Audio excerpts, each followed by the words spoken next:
All right, so today we're going to be talking about a phrase in the industry called buying a listing.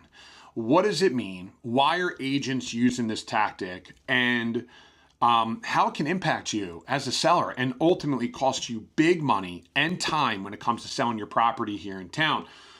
Folks, my name's Jim Murray. I am the owner of sellingOCNJ.com, your go-to source when it comes to selling or buying here in Ocean City and the surrounding area. I always like to start off by saying if there's anything I can do to help anyone out that's looking to enter or exit this market, please reach out to me directly. I promise I will respond to any questions or any comments. And most importantly, if there's a property that you want my opinion on, I'd love to give it to you if it's something that you're thinking about selling. So diving right into it, what does buying a listing mean? The shortest definition of that is basically agents are using the practice of over-promising to potential sellers what the sale price of their home could be. So for example, let's just pretend that you take a property and the most recent comp that sold was $1 million, all right?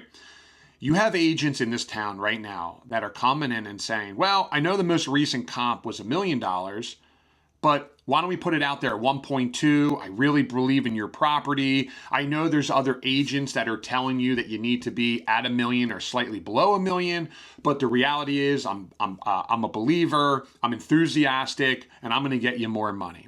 Well, listen, the seller goes, man, the one agent's kind of, showing me data and explaining to me how they're going to market the property and explaining to me why my property's only worth X.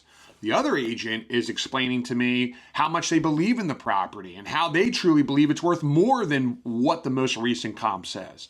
And unfortunately, what that does is that sets two different tones. It tricks the seller in believing that the agent that's giving them a higher value is somehow going to produce a better, higher result. And that in some way they must believe in the property more if they think this right out of the gate. And here's the reality of it. It's actually quite the opposite. If you're a seller and you really need to capitalize on this investment and you want to exit the market here fall of 2024, there is nothing that's more important right now than pricing a property correctly out of the gate. And here's my reasoning.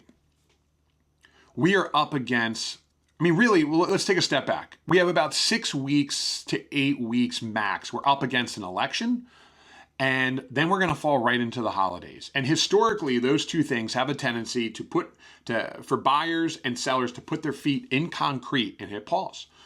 So if you're asking my advice and you're looking to exit this market during this fall, my strategy would be is I would look for the most recent comp over the last 6 months. And in fact, I would probably argue for this particular scenario, I don't know that I would want to go out past 3 months. And my reasoning is the market has really shifted over the last 3 to 4 months. Demand basically fell off of a cliff. We went from 2.5 months of inventory to almost 5 months of inventory. And not because we had a surplus of listings, but because demand basically fell off. And so taking all